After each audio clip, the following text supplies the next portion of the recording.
ಶಿವನು ದೀರ್ಘಕಾಲ ಧ್ಯಾನನಿರತನಾಗಿದ್ದಾಗ ಒಮ್ಮೆ ಕಣ್ಣು ಬಿಡ್ತಾನೆ. ಆ ಕಣ್ಣಿನಿಂದ ಬಿದ್ದಂತಹ ಆನಂದ ಬಾಷ್ಪವೇ ರುದ್ರಾಕ್ಷಿ ಮರವಾಯಿತು ಅಂತ ಹೇಳಲಾಗುತ್ತೆ. ಶಿವನ ಮೂರನೇ ಕಣ್ಣಿನ ರೂಪವಾದ್ರಿಂದ ಜನರ ಕಣ್ಣೀರನ್ನ ಒರೆಸುವ, ದುಃಖವನ್ನ ದೂರ ಮಾಡುವ ವಿಶೇಷ ಶಕ್ತಿ ರುದ್ರಾಕ್ಷಿಗಿದೆ. ನೇಪಾಳದಂತಹ ಪ್ರದೇಶಗಳಲ್ಲಿ ರುದ್ರಾಕ್ಷಿ ಮರಗಳು ಹೆಚ್ಚಾಗಿ ಬೆಳೆಯುತ್ತೆ. ರುದ್ರಾಕ್ಷಿಯಲ್ಲಿ ಅನೇಕ ವಿಧಗಳಿವೆ. ಅವುಗಳಲ್ಲಿ ಪ್ರತಿಯೊಂದಕ್ಕೂ ಅದರದ್ದೇ ಆದ ವಿಶೇಷವಾದ ಸ್ಥಾನ, ಶಕ್ತಿ ಇದೆ. ಅದೇ ಕಾರಣಕ್ಕೆ ಭಕ್ತಾದಿಗಳು ರುದ್ರಾಕ್ಷಿ ಮಾಲೆಯನ್ನು ಧರಿಸ್ತಾರೆ. ಅದರಲ್ಲಿ ಏಕಮುಖ, ದ್ವಿಮುಖ, ತ್ರಿಮುಖ, ಚತುರ್ಮುಖ, ಪಂಚಮುಖ ಹೀಗೆ 21 ಮುಖ ರುದ್ರಾಕ್ಷಿಯವರೆಗೂ ವಿಭಿನ್ನತೆ ಇರೋದನ್ನು ಕಾಣಬಹುದು. ಇಷ್ಟೊಂದು ವಿವಿಧ ಬಗೆಯ ರುದ್ರಾಕ್ಷಿಗಳು ಪ್ರತಿಯೊಂದು ರಾಶಿಗೂ ವಿಶೇಷ ಅದೃಷ್ಟವನ್ನು ನೀಡುತ್ತೆ. ಆದರೆ ಪ್ರತಿಯೊಂದು ರಾಶಿಯವರು ಅವರ ರಾಶಿಗೆ ಹೊಂದಿಕೆಯಾಗುವಂತಹ ರುದ್ರಾಕ್ಷಿ ಮಣಿಯನ್ನು ಧರಿಸಬೇಕಾಗುತ್ತೆ. ಹಾಗಾದರೆ ಅಂತಹ ರುದ್ರಾಕ್ಷಿಗಳು ಯಾವುದು ಅನ್ನೋದನ್ನು ಇವತ್ತಿನ ವಿಡಿಯೋದಲ್ಲಿ ತಿಳಿದುಕೊಳ್ಳೋಣ. ಸ್ನೇಹಿತರೆ, ಸಾಮಾನ್ಯವಾಗಿ ರುದ್ರಾಕ್ಷಿ ಮಾಲೆಯನ್ನು ಧರಿಸಿರೋರನ್ನ ಕಂಡಿರ್ತೀವಿ. ಕೆಲವರು ಅವರ ರಾಶಿಗೆ ಅನುಗುಣವಾಗಿ ಧರಿಸಿದ್ರೆ, ಕೆಲವರು ಸಾಮಾನ್ಯವಾಗಿ ಖರೀದಿಸಿ ಧರಿಸಿರ್ತಾರೆ. ಅವರಿಗೆ ತಿಳಿದಿರೋದಿಲ್ಲ ನಮ್ಮ ರಾಶಿಗೆ ಅನುಗುಣವಾಗಿ ರುದ್ರಾಕ್ಷಿ ಮಾಲೆಯನ್ನು ಧರಿಸಿದ್ರೆ ಅದರ ಫಲವನ್ನು ಪಡೆದುಕೊಳ್ಬಹುದು ಅಂತ. ರುದ್ರಾಕ್ಷಿ ಮಣಿಯನ್ನು ತಮ್ಮ ರಾಶಿಗೆ ಅನುಗುಣವಾಗಿ ನಾವು ಧರಿಸ್ತಾ ಬಂದರೆ ಆ ಒಂದು ರುದ್ರಾಕ್ಷಿ ಮಣಿಯಿಂದ ಪ್ರಯೋಜನಗಳು ಬಹಳಷ್ಟಿವೆ.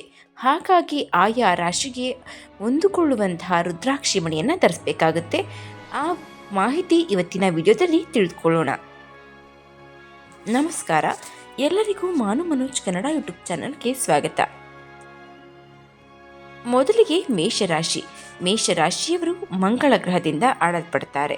ಇವರು ತ್ರಿಮುಖ ರುದ್ರಾಕ್ಷಿಯನ್ನು ಧರಿಸಬೇಕು, ಆಗ ಉತ್ತಮ ಅದೃಷ್ಟ ದೊರೆಯುತ್ತೆ. ಈ ತ್ರಿಮುಖ ರುದ್ರಾಕ್ಷಿಯನ್ನು ಪ್ರಾರ್ಥನೆಗಳಿಗೆ ಕ್ಷಿಪ್ರವಾಗಿ ಸ್ಪಂದಿಸುವ ರುದ್ರಾಕ್ಷಿ ಮಾಲೆ ಅಂತಾನು ಹೇಳ್ತಾರೆ. ಪ್ರಾಪಂಚಿಕ ಹಾಗೂ ಮತ್ತಿತರ ವಿಚಾರಗಳ ಕುರಿತು ಜ್ಞಾನ ಪ್ರಾಪ್ತಿಗಾಗಿ ಈ ರುದ್ರಾಕ್ಷಿ ಮಾಲೆ ಸಹಾಯಕ.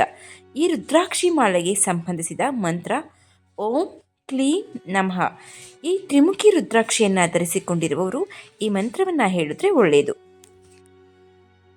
ಇನ್ನು ವೃಷಭ ರಾಶಿ. ವೃಷಭ ರಾಶಿಯವರು ಶುಕ್ರ ಗ್ರಹದಿಂದ ಆಳಲ್ಪಡ್ತಾರೆ. ಇವರು ಷಷ್ಠಮುಖ ಅಂದರೆ 6 ಮುಖವಿರುವ ರುದ್ರಾಕ್ಷಿಯನ್ನು ಧರಿಸಬೇಕು, ಆಗ ಉತ್ತಮ ಅದೃಷ್ಟ ದೊರೆಯುತ್ತೆ. ಇದನ್ನು ಕಾರ್ತಿಕೇಯನ ಸ್ವರೂಪ ಅಂತಾನು ಕರೆಯಲಾಗುತ್ತೆ. ತಮ್ಮ ಬಲಗೈಯಲ್ಲಿ ಈ ರುದ್ರಾಕ್ಷಿಯನ್ನು ಧರಿಸಿಕೊಳ್ಳುವ ಜನ ಬ್ರಹ್ಮಹತ್ಯಾ ದೋಷದಿಂದ ಮುಕ್ತರಾಗ್ತಾರೆ. ಈ ರುದ್ರಾಕ್ಷಿ ಮಾಲೆಗೆ ಸಂಬಂಧಿಸಿದ ಮಂತ್ರ ಓಂ ಹ್ರೀಂ ಹುಂ ನಮಃ. ಮಿಥುನ ರಾಶಿ. ಮಿಥುನ ರಾಶಿಯವರು ಬುಧ ಗ್ರಹದ ಆಳ್ವಿಕೆಗೆ ಒಳಪಡ್ತಾರೆ. ಇವರು ಚತುರ್ಮುಖ ರುದ್ರಾಕ್ಷಿಯನ್ನು ಧರಿಸಿದ್ರೆ ಉತ್ತಮ ಅದೃಷ್ಟ ಕೂಡ ದೊರೆಯುತ್ತೆ. ಬ್ರಹ್ಮದೇವನ ಸ್ವರೂಪ ಈ ಚತುರ್ಮುಖ ರುದ್ರಾಕ್ಷಿ. ಈ ರುದ್ರಾಕ್ಷಿಯು ಪುರುಷನೋರ್ವನಿಗೆ ಧರ್ಮ, ಅರ್ಥ, ಕಾಮ, ಮೋಕ್ಷವನ್ನು ದಯಪಾಲಿಸುವ ಶಕ್ತಿ ಇದೆ. ಈ ರುದ್ರಾಕ್ಷಿಗೆ ಸಂಬಂಧಿಸಿದಂತೆ ಮಂತ್ರ ಓಂ ಹ್ರೀಂ ನಮಃ ಅಂತಾಗಿದೆ. ಚತುರ್ಮುಖ ರುದ್ರಾಕ್ಷಿಯನ್ನು ಧರಿಸಿಕೊಂಡಿರೋರು ಈ ಮಂತ್ರವನ್ನು ಪಠಿಸಬೇಕಾಗತ್ತೆ. ಇನ್ನು ಕರ್ಕಾಟಕ ರಾಶಿ. ಕರ್ಕಾಟಕ ರಾಶಿಯವರು ಚಂದ್ರನಿಂದ ಆಳಲ್ಪಡ್ತಾರೆ. ಇವರು ದ್ವಿಮುಖ ರುದ್ರಾಕ್ಷಿಯನ್ನು ಧರಿಸಬೇಕು, ಆಗ ಉತ್ತಮ ಅದೃಷ್ಟ ದೊರೆಯುತ್ತೆ. ರುದ್ರಾಕ್ಷಿಯನ್ನು ದೇವದೇವೇಶ್ವರನೆಂದು ಕೂಡ ಕರೆಯುತ್ತಾರೆ. ಸಕಲ ಮನೋಭಿಷ್ಟಗಳ ಈಡೇರಿಕೆಗಾಗಿ ರುದ್ರಾಕ್ಷಿಯನ್ನು ಧರಿಸ್ತಾರೆ. ಈ ರುದ್ರಾಕ್ಷಿಗೆ ಸಂಬಂಧಿಸಿದ ಮಂತ್ರ ಓಂ ನಮಃ ಎಂದಾಗಿದೆ. ದ್ವಿಮುಖಿ ರುದ್ರಾಕ್ಷಿಯನ್ನು ಧರಿಸಿಕೊಳ್ಳುವವರು ಈ ಮಂತ್ರವನ್ನು ಪಠಿಸಬೇಕು. ಸಿಂಹರಾಶಿ. ಸಿಂಹರಾಶಿಯವರು ಸೂರ್ಯನಿಂದ ಆಳಲ್ಪಡ್ತಾರೆ. ಇವರು ಏಕಮುಖ ರುದ್ರಾಕ್ಷಿಯನ್ನು ಧರಿಸಿದ್ರೆ ಒಳಿತು. ಈ ರುದ್ರಾಕ್ಷಿಯನ್ನು ಸ್ವಯಂ ಭಗವಾನ್ ಶಿವನ ಅತ್ಯಂತ ಸನಿಹದ ಸ್ವರೂಪ ಅಂತ ಹೇಳಲಾಗುತ್ತೆ. ಸಿರಿವಂತರಾಗಬೇಕೆನ್ನುವವರು, ಲೌಕಿಕ ಜಗತ್ತಿನ ಸುಖ ಸಂತೋಷ ವೈಭೋಗಗಳನ್ನು ಹಂಬಲಿಸುವವರು ಈ ರುದ್ರಾಕ್ಷಿಯನ್ನು ಧರಿಸ್ತಾರೆ. ರುದ್ರಾಕ್ಷಿ ಮಾಲೆಗೆ ಸಂಬಂಧಿಸಿದ ಮಂತ್ರ ಓಂ ಹ್ರೀಂ ನಮಃ.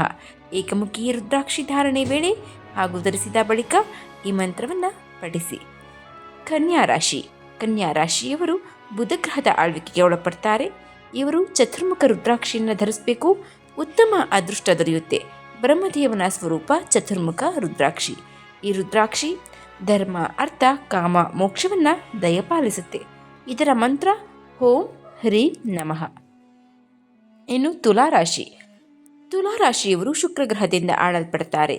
ಇವರು ಷಷ್ಠಮುಖ ತ್ರಯೋದಶಿ ರುದ್ರಾಕ್ಷಿಯನ್ನು ಧರಿಸಬೇಕು, ಅಂದರೆ 6 ಮುಖ ಮತ್ತು 13 ಮುಖ ಇರುವಂತಹ ರುದ್ರಾಕ್ಷಿಯನ್ನು ಧರಿಸ್ಬೋದು. ಉತ್ತಮ ಅದೃಷ್ಟ ದೊರೆಯುತ್ತೆ. ಷಷ್ಠಮುಖವನ್ನು ಕಾರ್ತಿಕೇಯನ ಸ್ವರೂಪ ಅಂತಾರೆ. ಬಲಗೈಯಲ್ಲಿ ರುದ್ರಾಕ್ಷಿಯನ್ನು ಧರಿಸಿಕೊಳ್ಳುವುದು ಉತ್ತಮ. ಈ ರುದ್ರಾಕ್ಷಿ ಮಾಲೆಗೆ ಸಂಬಂಧಿಸಿದ ಮಂತ್ರ ಓಂ ಹ್ರೀಂ ಹುಂ ನಮಃ. ನಂತರ ವೃಶ್ಚಿಕ ರಾಶಿ. ಇವರು ಮಂಗಳ ಗ್ರಹದಿಂದ ಆಳಲ್ಪಡ್ತಾರೆ. ಇವರು ತ್ರಿಮುಖ ರುದ್ರಾಕ್ಷಿಯನ್ನು ಧರಿಸಬೇಕು, ಆಗ ಅದೃಷ್ಟ ದೊರೆಯುತ್ತೆ. ಪ್ರಾಪಂಚಿಕ ಹಾಗೂ ಮತ್ತಿತರ ವಿಚಾರಗಳ ಕುರಿತು ಜ್ಞಾನ ಪ್ರಾಪ್ತಿಯಾಗುತ್ತೆ. ಇವರು ಓಂ ಕ್ಲೀಂ ನಮಃ ಎಂಬ ಮಂತ್ರವನ್ನು ಪಠಿಸಬೇಕು. ನಂತರ ಧನುರಾಶಿ.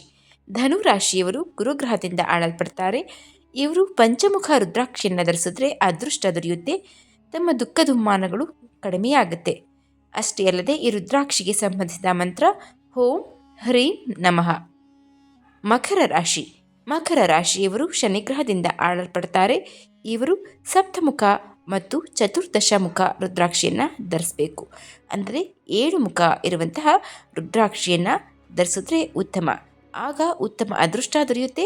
ಬಹುದೊಡ್ಡ ಆರ್ಥಿಕ ಒಡೆತೊಳಕ್ಕೆ ಒಳಗಾಗುವ ನಷ್ಟವನ್ನು ಕಡಿಮೆ ಮಾಡಿಕೊಳ್ಳಬಹುದು. ಜೀವನೋಪಾಯ ಸುಗಮವಾಗುತ್ತೆ. ಇದಕ್ಕೆ ಸಂಬಂಧಿಸಿದ ಮಂತ್ರ ಓಂ ಹುಂ ನಮಃ. ಕುಂಭರಾಶಿ. ಕುಂಭರಾಶಿಯವರು ಸಪ್ತಮುಖ ರುದ್ರಾಕ್ಷಿಯನ್ನು ಧರಿಸಬೇಕು, ಆಗ ಉತ್ತಮ ಅದೃಷ್ಟ ದೊರೆಯುತ್ತದೆ. ಇವರು ಹೇಳಬೇಕಾಗಿರುವಂತಹ ಮಂತ್ರ ಓಂ ಹುಂ ನಮಃ. ನಂತರ ಮೀನರಾಶಿ. ಇದು ಗುರುಗ್ರಹದಿಂದ ಆಳಲ್ಪಡುವ ರಾಶಿ. ಪಂಚಮುಖ ಮತ್ತು ತ್ರಿಮುಖ ರುದ್ರಾಕ್ಷಿಯನ್ನು ಧರಿಸಬೇಕು, ಆಗ ಉತ್ತಮ ಅದೃಷ್ಟ ಆರೋಗ್ಯ ಸಿದ್ಧಿಯಾಗುತ್ತದೆ. ಇದಕ್ಕೆ ಸಂಬಂಧಿಸಿದ ಮಂತ್ರ ಓಂ ಹ್ರೀಂ ನಮಃ.